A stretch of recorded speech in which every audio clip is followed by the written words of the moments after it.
I didn't come from a point of character assassination on any of these people. I came from a point of these are the lessons that I learned from this environment, this exchange, this Yeah. relationship. Hello, writers and crafters. I'm Valerie Isan, and this is episode 181 of the podcast, and it's April 2nd, 2025, as we record this. Today, we're talking about letting go of our work projects at lunchtime and sending them off into the world and being okay with that. And today we've got a guest. H H Rune is with us, and she's going to talk to us about projects she's let go of. And more on that in a minute. We want to thank our existing patrons for believing in our work offline and here in the podcast. You can become a patron of the arts at patreon.com/Valerie Isan, IHSAN, for books, writing instruction, coaching, planning, all those goodies. And you can go to Erick's Patreon page. That's patreon.com/Strange Air Stories. And he writes short stories there, novellas, novelettes in the paranormal mystery genre. So that's very cool. Erick is not here today. He has a migraine. So we're going to do this. Well, I was going to say solo, but it's not solo. I'm running solo maybe, but I'm happy to have H with me to carry on the conversations about craft and creativity. So my quick little author update. I am giving a all-day workshop at Wordcrafters in Eugene, Oregon called Unlocking the Heart of Your Memoir. So that's going to have lots of writing exercises that will help you really get to the core of what your story is about and help you with some character motivation, which you would think is kind of a weird thing to talk about when you are writing a memoir, because you are the main character, but there still has to be that character journey on the page. And so there's a lot of exercises I've designed to make that more fun and be able to dive in and, maybe check in with yourself and ask yourself questions that you might not have thought about in the writing of your memoir. So that'll be super fun. That's this Saturday in Eugene, Oregon. They're still taking registrations. And pretty much that's it. Like I'm doing a lot of client work. I have a book club book that's due reading in like 2 days. So I'm like frantically trying to read bits of the book, beforehand. I went to an author event last night. Alice Austin, do you know her? Mm-mm. She is a screenwriter and a playwright, and she has won lots of awards, but this is her first novel. And she's on tour, and she grew up here in Oregon, and she went to Pleasant Hill High School, which is really not that far away from Eugene. It's like 20 minutes drive or something like that. So she had her launch, well, not her launch party, but she had a reading last night at the bookstore that I work at. So I was there, got a little selfie and signed a book, and so I'm really happy about that. Yeah, that sounds great. So that's kind of what I've been doing lately. And yeah, just getting ready for the workshop this weekend. What about you? What's up in your world? I I am working to get my third book edited, and then I'll start formatting and doing the whole thing. But like yesterday, I had some comments from a beta reader, and I just went back and kind of tried to hit those areas where she was talking, and I discovered that I could completely rewrite the entire section in a different way. And so I spent time doing that. Not what you had planned, No, I but I thought it was good. It had been run through the editor, then the beta reader, and then now I'm starting all over again. oh, that's probably we're gonna have to like touch on that during the main topic because I can see already that's going to be a question for a lot of people. Like, how do you know when to stop? And Yes, yes, because you can say things 50 million ways. yes, you can. And you've written, so this is your third book that you've written. How long have you been writing? Like, how many I've years have you been been, writing? yeah, I've been writing this series for 25 years. Okay. So, and it's taken on completely different forms over the years, and And it wasn't until I asked for help with another book coach that she was like, I think you need to turn this series into 5 books because 5 was the number that made the most sense. But once she said that, then it was like everything just kind of fell into place, like Mm. in a much bigger way where it was chaos before, just you're sometimes one decision away from getting it. And Hmm. and sometimes you need help to get to that Yeah, decision. yeah. So, That's cool. We were just talking before we hit record about asking for help and harvesting your resources and yeah, so yay for us for asking for help and yeah. sometimes that totally is needed. What are you reading right now? What am I reading? I am fully into my woo phase of my Oh, I life. love Woo. Bring it on. Yeah, I'm reading 3 books. The one that's top that I'm putting my head into the most is The Voice wait. Yeah, The Voice of Knowledge by Don Miguel Ruiz. So that one is just like rocking my world. Um, yeah, talks about how the voice inside our head is there to keep us safe and not to extend ourselves. And it's a liar and it's going to tell you that you're nothing. And I've been needing that the last couple days. So I'm happy to have that, in the database now. Yeah. And then I've started using a pendulum to talk to ancestors and I'm in it. I'm having a Nice. good time. That's Yeah. awesome. I'm also really admiring the color behind you. Can you say something about that? Sure. So I painted this one, and this one, and that one. You can't really see. That one's from my daughter. The one behind me was this woman. So I owned a store for a period of time, and this woman just walked into my store with this painting, and she was becoming a doula, and she just painted that painting over top of somebody else's, and she was trying to sell it to get money. And I'm like, that takes a lot of guts to come into a store that you've never been in and try and sell your artwork. Plus, I loved it, so I bought it. I Um, yeah. I love the mixed media and the colors. The one that speaks to me the most is the woman or the person with the eyes closed and the hair. Yeah. And then the words, I can't quite, the only one I can read it says beauty and love, but I can't read any of the others. So it's adventurous, play, feel inspired, dream maker, balance, Mm, joy, spirit. nice. I love it. That's Yeah. great. I really like that one.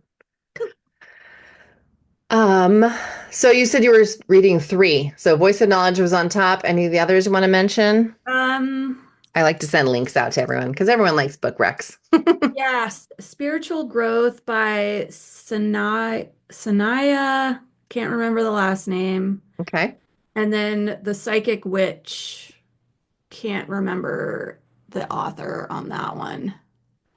It's a beautiful cover. It's just black and it has an owl on it. That one I haven't gotten too far in.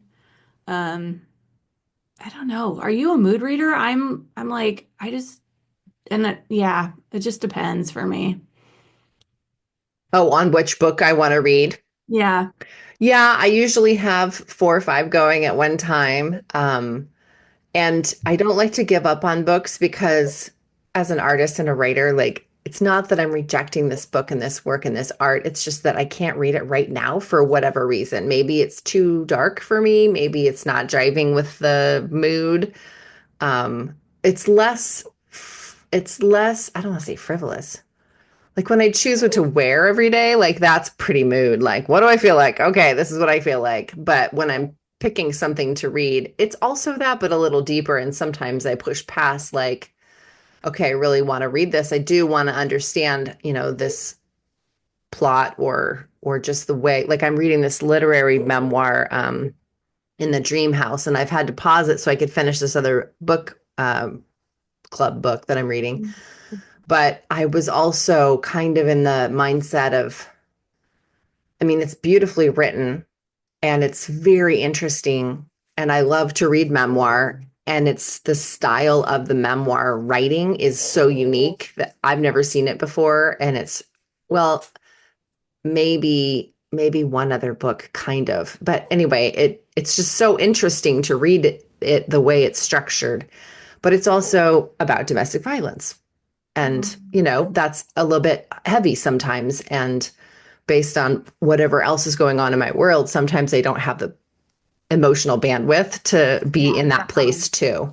So Mhm. yeah, I guess that makes me a mood reader, but I do tend to have many books that I'm reading at the same time.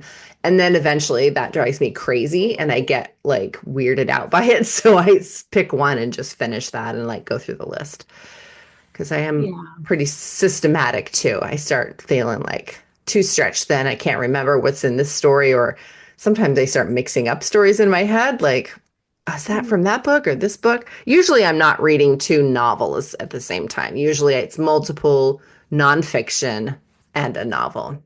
Yeah, definitely. I know when I'm really highly concentrating on my novels, stories, I don't listen to other people's stories. I do the nonfiction, so self-help.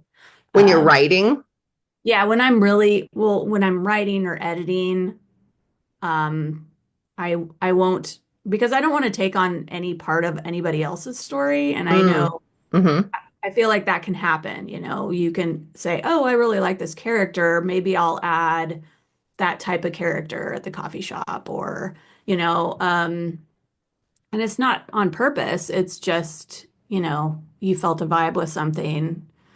Um, and I think I just when it's when I'm working on my story really hard, it's better for me to just have different type.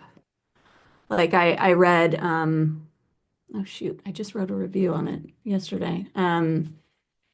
It's by Margaret Renkl and it's like it's about crows because yeah, The Comfort of Crows. I the love comfort that. of crows, Yeah. yeah. So like that was a nice palate cleanser for hmm me after I'd sent my book to the editor, you know, like, hmm hey, you know, now I can just sit with that. And it's beautifully written and you just feel like you're at a tea party the entire time.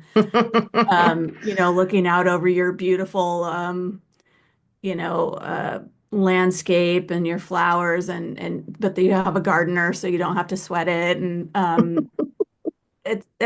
it was really lovely. Um, and I took my time with that. So, Yeah, some books I read slow on purpose. Not often, because I'm usually like, there's so many books. I work in a bookstore. There's so many books I want to read. I'm an artist or writer, fellow writer, and I want to buy everybody's book that I've talked to or know about, and so I have so many books I haven't read. And at some point, there's a little bit of mortality that sneaks in and says, like, dude, are you ever going to be able to read all of these? Why yeah. don't you just read what you have? But I mean, I have a library of unread books, so I certainly could just go shopping on my own shelves. Hmm. And why am I? I mean, I do. Whenever I finish a book, I go and to the bookshelf and peruse and say, "Oh, what looks good," and pick something. But Yeah. Yeah, but there's always more books. there's always more books. Yep. Okay, so anything else you want to say about the books before we move on? My books No, or just what you're reading or, oh, books that you're excited about or um, I've been going to the little libraries and I picked up oh shoot. My brain is not fully engaged this morning. Oh Remarkably Bright Creatures. I yeah, picked up. I have that in my pile. Yeah, so I'm looking forward to that. Yeah, I think when I get through all this editing, I will look at that. I'm going to grab this book right over here that I just bought on art. This was one I was trying to tell Eric about before and I couldn't remember the title, and I can see it right here. Hang on a second. It's We Need Your Art Stop Messing Around and Make Something by Amy McNee. Mm, Have you seen this before? no, that looks good. Yeah, I think it might be new. Let's see. Because, I'm like go through Publishers Weekly sometimes and like just scan the catalog that we have at the bookstore. Yeah, 2025 came out this year, just came out. And we So need art. we need art. I We love love. this subtitle. The subtitle was written for me. Stop messing around and make something. So I think, wow. Talk about psychic. Okay, this is the page I just randomly opened up to. It says exhaustion, busyness, and burnout are not prerequisites for creative success. Yeah. Yeah. Wow, what a message from the ether. That's Yeah. amazing. I think that we all needed to hear that. I Or think. somebody listening needed to hear that. Yeah. All right. Well, thanks so much for coming on the podcast. H H Rune's series blends fiction along with parts of her own life into a literary social experiment of a set of traveling books that are sent out to strangers with a mission of finding their way back to her. Her first two books in the Extraordinary Life Seeker series, Find Me, Book 1, she believed in the kindness of strangers, and Find Me, Book 2, she'd find out what she was made of, are available now. To further accentuate her request that her readers pass along the books as part of the story, her limited edition trackable versions have been spotted all over the US, as well as Canada, England, Ireland, and Iceland. Find Me Book 3 will be out early 2025. Welcome to the podcast, H. Thank you. Thanks for having me. Delighted. So, what made you start this experiment? I love that it's a social experiment. What gave you that idea? So I've always dabbled in writing ever since I was a kid, a little, undiagnosed ADHD girl sitting in there, taking in all the people around me, making up stories in my head and daydreaming. And I'd write stories here and there, but it wasn't until I was right around 30 and I decided that I wanted to live an extraordinary life.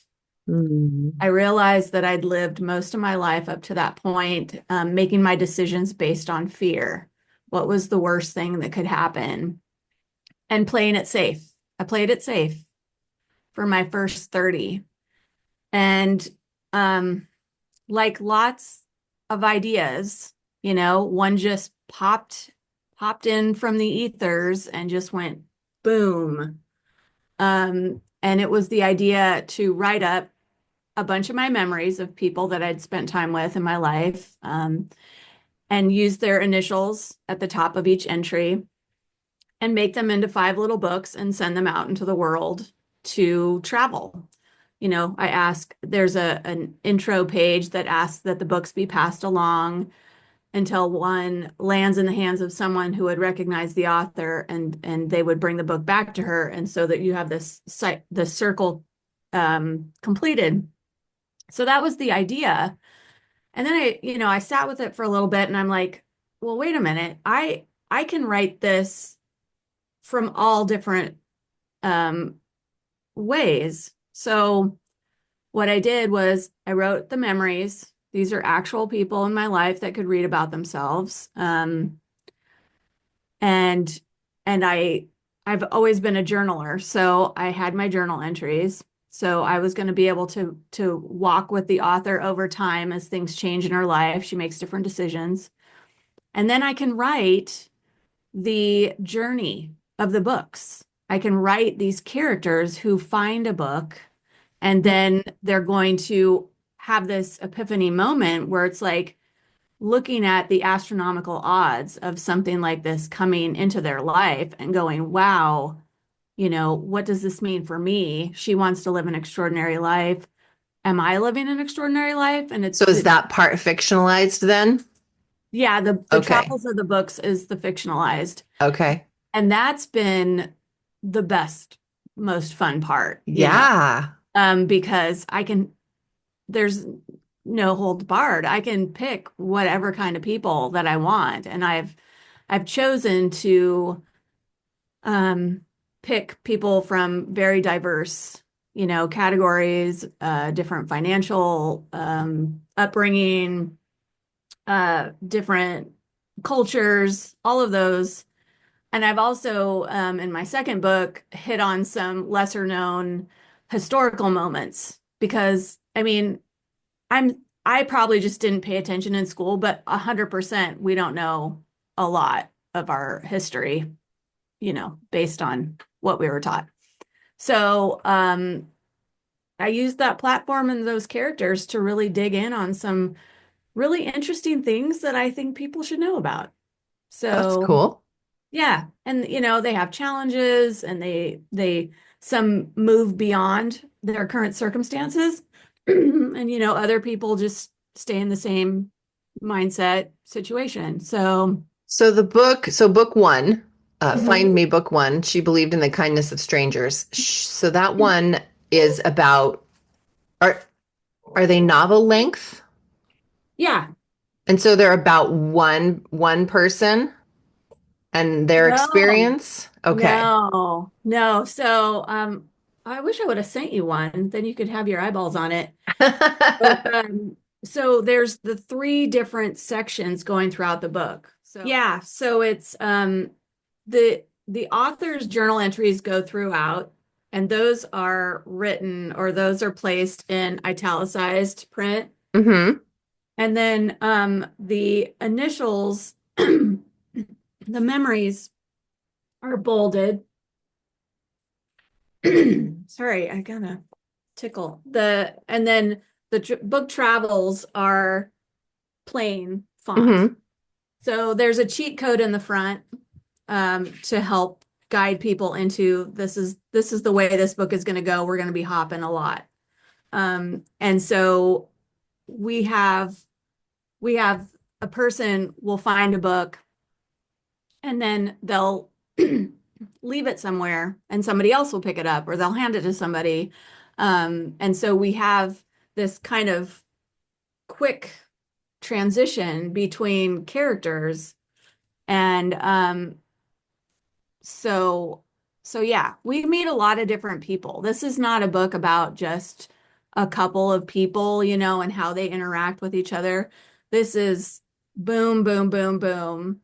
Um, and I also am writing after stories because I've hmm gotten feedback that people get attached to these characters because they're fun. hmm So what happened to them? And I could write forever just based on those. I could have a book of each of these characters because they're pretty well formed. I think even, like fan fiction, people could hmm get in and use one of my characters and take it in a whole different place that I didn't think of.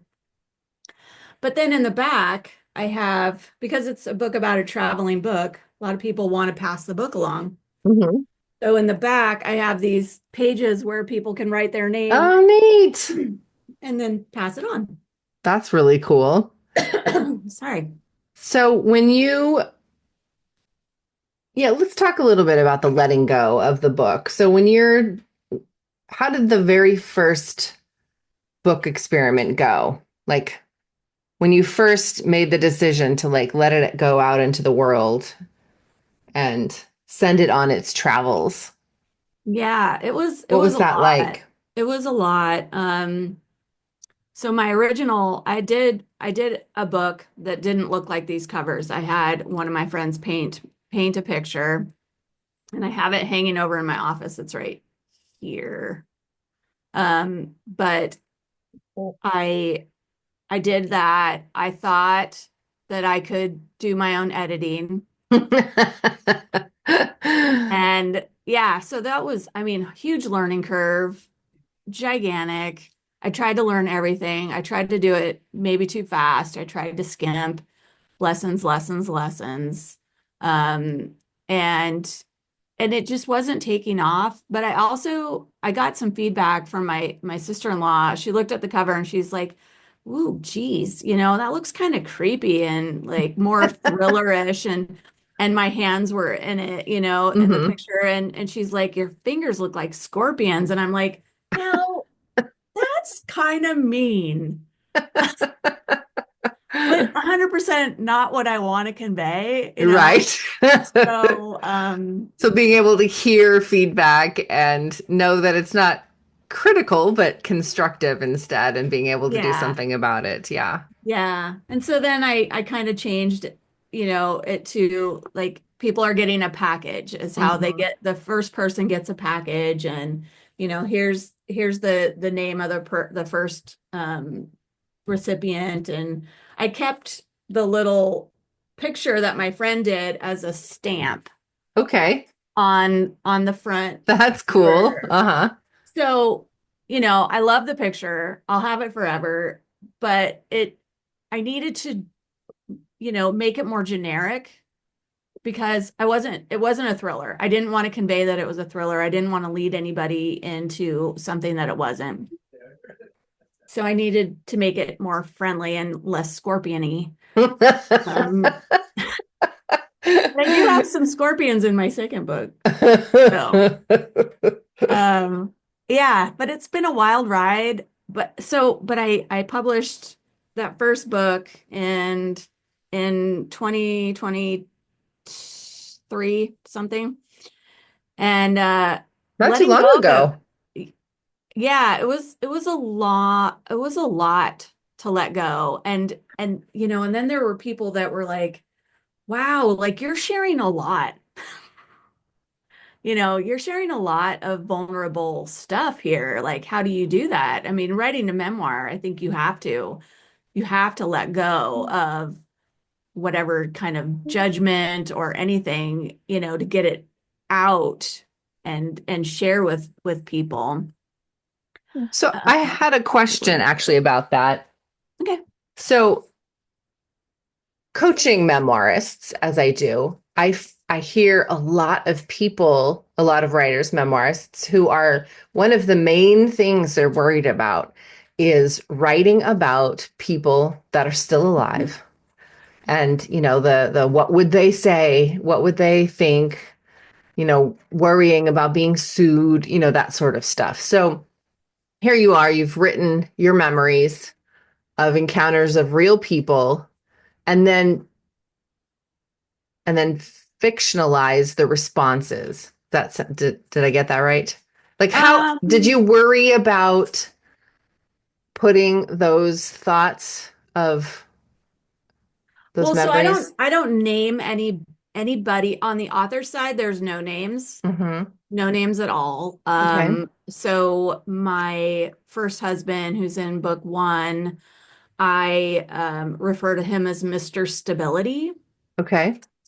And then I meet somebody in book two, and I name him Mr. Fun.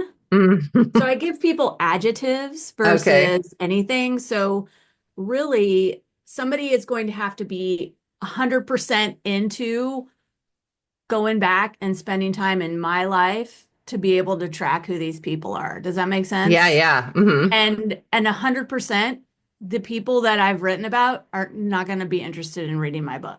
Okay.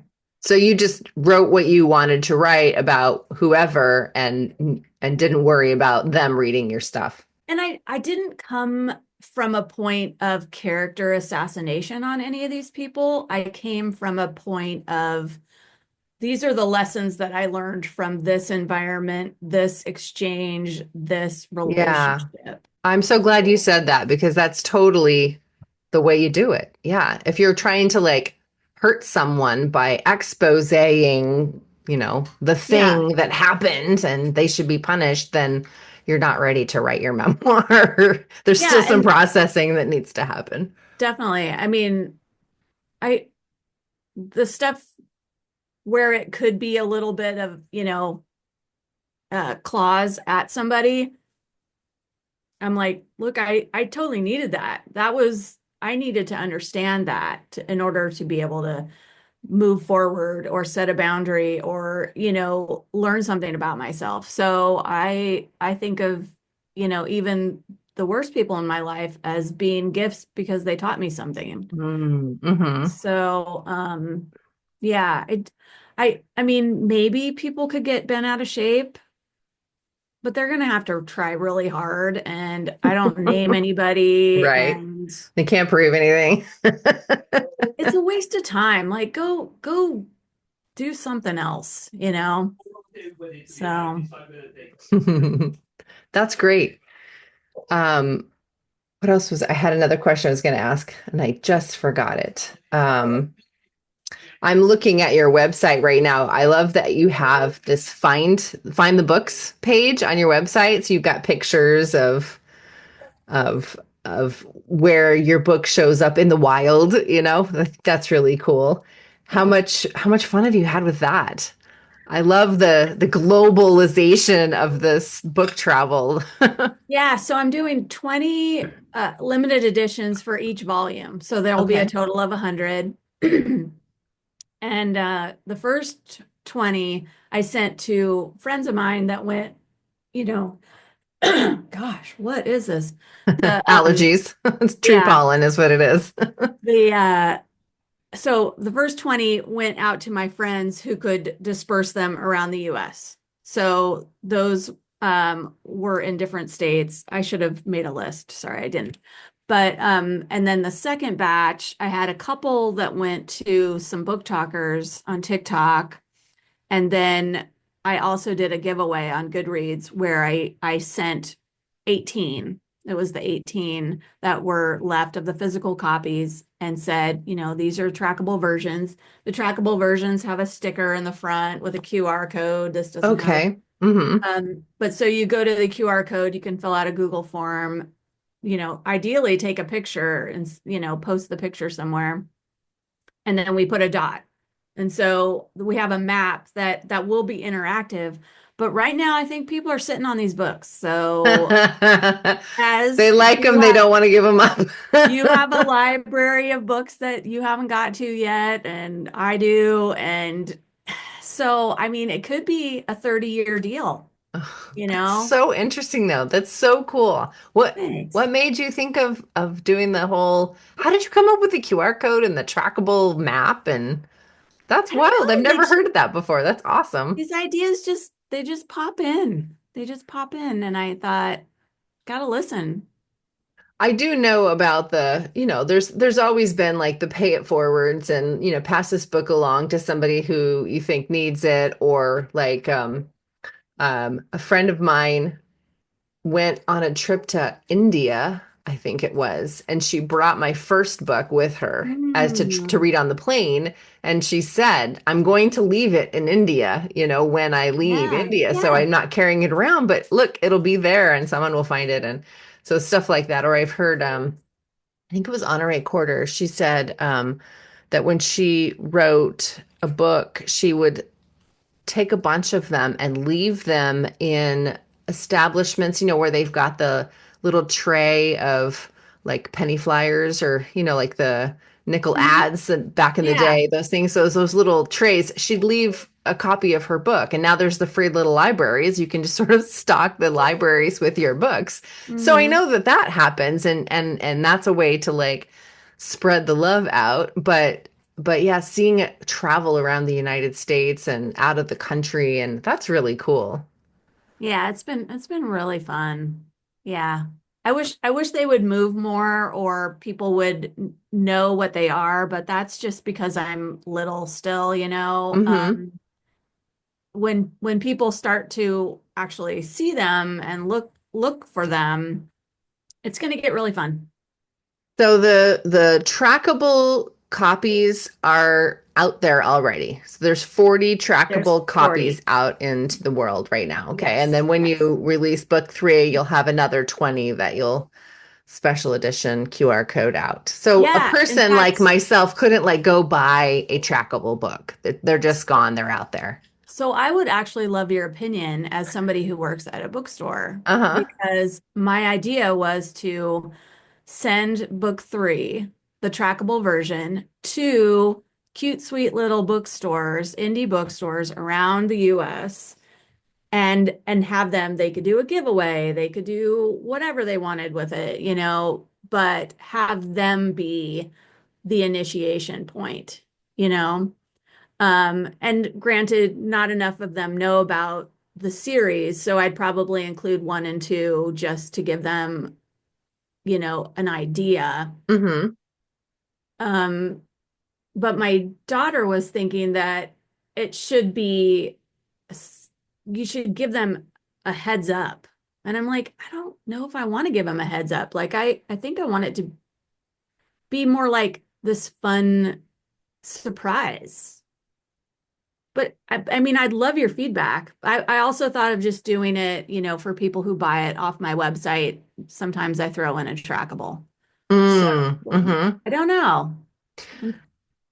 Well, I like the organic approach of it, the special editions that go out and those you just gave out, right? Those. Yeah. So I wonder um if there were some that you also had available for purchase, if I that mean, I would. I could do that. Just have it be the first Because 20. yeah, it's cool to see where a book would naturally go, but knowing that it is trackable and that there is an experiment happening, I think elicits that excitement in people, and they're more apt to then go through with reading the Mm, book and sending it on and telling the story of like, hey, this is a trackable book, read it, and then, fill out the form. It's really awesome. Or even asking someone like, hey, if I gave you this book, would you fill out the form? I don't know, like have I like the idea of making it a little bit of a bigger thing. okay. And I think your podcast tour does that too, like introduces, hey, this social experiment is happening. But then there's like, I would love to help move this along, but I don't have a trackable copy to even send out, or you know what I mean? So having Yeah. more trackable copies along the way sounds like a cool idea. I also like the limited edition idea of it. So maybe having 20 limited editions and you send out, five to friends, and then you can sell the rest on your website, and then you've got direct sales, and you know that people are interested in the idea of doing it and getting excited about it because they're going directly to your website and doing it and buying it there, as opposed to just buying it off of a retail store and then not even really knowing the story behind it. Yeah, that makes a lot of sense.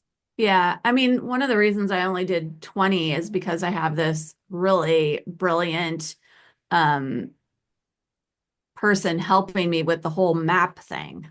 Mm-hmm. Like that was another whole deal to figure out how are we going to do this. And, she was a computer science graduate. So it's like, I didn't want to overwhelm her. I didn't realize it would be this slow going, so it might not be as big a deal if I added, maybe took it up to 50 per. Mm-hmm. Because and it's also fun to get one of the non-trackables and just put your name in the back and pass it on and Mm-hmm. start to see the names stack up in the back, or the names and locations and the date, and go, wow, this book's been to Alaska. What? Yeah. Uh-huh. So anybody can take part, but the trackable ones have that added Mm-hmm. factor, I That guess. that's Yeah. cool. So, what is the new book about? So the third book is actually tra the third book travels. So the first book is watching the first book go out into the world, and then you have the author stuff alongside it. The second book is watching the second book go out and all those people and the author stuff alongside that. So the first two books are kind of 5 year to 10-year chunks of the Mm-hmm. author's life. And then so the third book is going to be with her second marriage and being a step parent, what kind of some challenges and things that she learned around that. She got more involved in an organized religion kind of situation for the first time in her life. So there's that layer Hmm. um in there. And yeah, so the third book has those kinds of themes. Um the fourth book will have my ADHD journey, getting Mm. diagnosed, after 50. And Have you already started writing the fourth book? Because you're in editing for third, but I don't know how. I don't so write in a series, so I don't know how yeah. that's always So fascinated me. so I've written a lot in all five because I've been writing this for 25 years. And when I originally wrote it, so right now we have the three typesets, but in the original version, before I talked to the book coach, I was writing all five books in one, in addition to the author stuff, in addition to the memories. So the book was going to be like this tall, and everybody was going to hate me. So breaking it into the five made it manageable. So yeah. Um, so yeah, book four and book five are almost done. I need to add stuff to book four, author stuff. The characters are mostly done, but I'll probably go in and tweak what I need to. Um, and I try and coordinate the memories of the author kind of in with a character. So like they have similar things. Like in the second book, there's one woman that I used to know, and she developed lupus. And so I had a character right, after her section, and this character had lupus. And so, you know, tying things in, yeah, it's a crazy book. It really it's just nuts. I'm being But there's honest. a lot of love there, I can see too. There's a lot of love, and I have to get it out of me. I mean, I Hmm. have other things too that are waiting for when these are out, and I hope to have four out also this year, and book five probably next year. So What do you yeah, think this is the way you've described your books sound like I mean, right, it says right on the cover, a fiction-ish story. So, is this what you would consider autofiction? Have you heard yeah, that term going around? Okay, so but are the pieces in the book in the story are they clearly delineated because with the typefacing like this is my journal, my story, and then this is the story of a woman who found this book and yeah, yeah, yeah. and that's the So fictionalized part. yeah, it's That's done with the cool. different typesets, and then when it goes to the book, there's a one. Now, Mm-hmm. all of the chapters say one because we're in the first book. Okay. So it was like I needed a moniker to say, okay, now we're into the travels of the book. So I picked whatever number we were on. So in book two, it's a two, Mm-hmm. all the way through. Oh, we're to the journey part of the book, traveling book part. Um, yeah, and I think at first people are like, what is this? This is hard. But then you get into a groove. And, then I've also said you can also just go through the book and read all the bold, Mm-hmm. or read all the italicized and then go back and read, the other thing. So no rules. Mm. Um, Choose your own adventure. yeah, I get it that it's probably not for everybody. There's not a lot of romance. I do swear a couple times in the book because I swear in real life. So, yeah, it's very much honest. I've gotten feedback that the kind of the author themes on mothering and losing a part of yourself because you're just always supporting others. These are themes that are common, Mm-hmm. but we don't often stop and acknowledge that kind of stuff. I think we just keep going. Mm-hmm. a lot of times. So, yeah.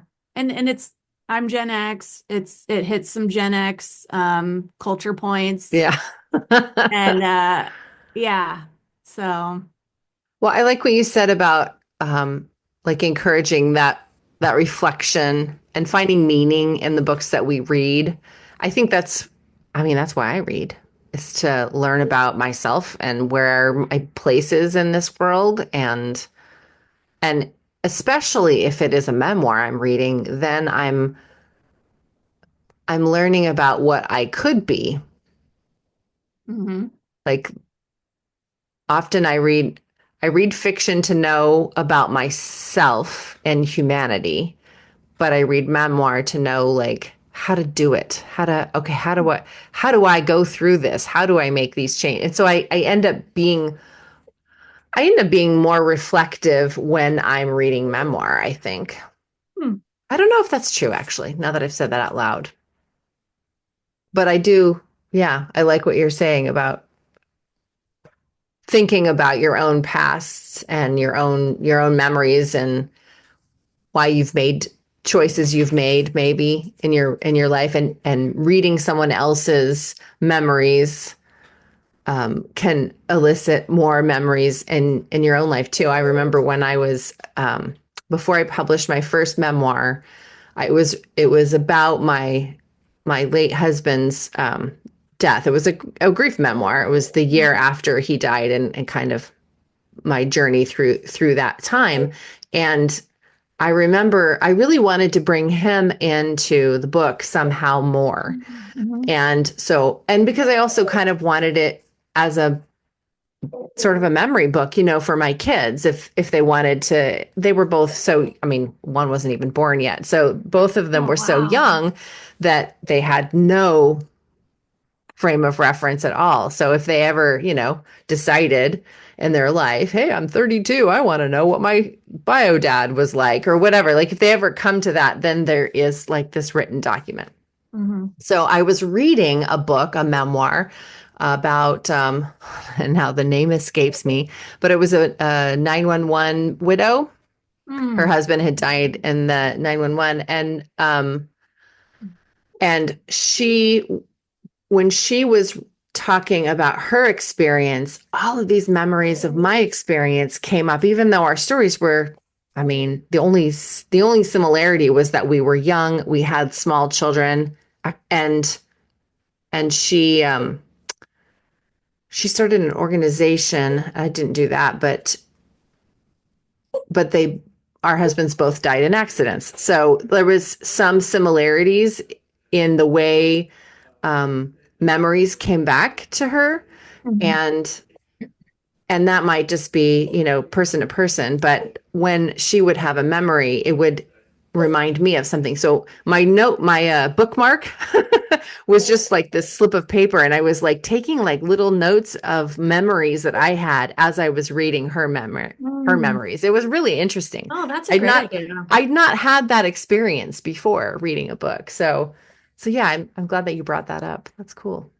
Yeah, I think it's one of the things that I touch on is sometimes we meet people and we just have like a few minutes of time with those people, but they can actually affect us, Oh yeah, for And sure. we carry that with us, but we don't I've found anyway that we hardly ever go back to a person and say, "Oh my gosh, you taught me this, 5 years ago, 10 years ago, 20 years ago, and that changed my whole thing, you Mm-hmm. know? And that's what it is. It's a little bit about honoring all the people that have helped make you who you are Mm-hmm. along the journey. I was talking to my mom and just saying this, I think because it comes from the author's perspective and also the people that she's met, you kind of see more of how she became who she is. Does that make sense? Yeah.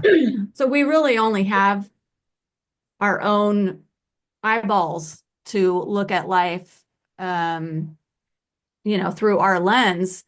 But if we have multiple pieces of the growing of a person on the paper, you are stepping a toe into somebody else's existence for a second. Hmm. Yeah. And I liked, yeah, and because of that, that you were saying earlier about the bridges, the power of these stories to bridge gaps, bridge experiences, help us see that, we're all we're all just human. We're all living these same experiences, and I think being able to remember and feel connected to other humans, especially when the world is so crazy, and people are losing faith in humanity, it's good to have a way to be, well, to find faith again, to remember that we are just human. We're all doing the best we can. We all have a story. We all have a past. We all have baggage. Mhm. Yeah. Yeah. That was what I hope people will get out of my books is the idea that we are all connected. We are all much closer in our humanity than we're not. We just have to pay attention and we have to give each other the benefit of the doubt or kindness um, or take a chance. Mm, yeah, take a chance. Yeah. That one's a good one for me. Take a chance. Take a chance. You take a chance, Valerie. Thank you. I needed to hear that today. Take a chance. Take a chance. All right. Well, thank you so much for coming on and talking with me about your book projects and the passion that you have behind them. And I hope that the book trackers start working and that people start moving around and filling out those forms so that the map starts lighting up. That would be so fun. And Me yeah, too. if you will definitely put links to your website in the show notes. Is there anything else that you want to plug? At some Where can point, people find you? well, I'm available on most websites. I will have an author event towards the end of May at White Oak Books on Main Street in Vancouver. That will be to kind of launch and show my third book. So I'll have book ones and book twos there, and I'll probably Mm-hmm. do a reading. Um, so yeah, that's, and then I'm going to do a book fair in July. Uh, Okay. so that one will be July 19th at the Officers Row Reserve area in Vancouver, Washington on, yeah, July 19th all day. And I'm going to be splitting a tent with my mother, the fabulous watercolor artist. So Oh, she'll have her works and my works will oh, be that's hanging fun. out together. So, Creative family all together. If you yeah. have links for any of those, send them over and I'll put them in the show notes as well. Okay. All Thank you. right. And you said you're on all the socials. Yeah, I think I'm gonna get off the meta ones. I think I'm sick of them.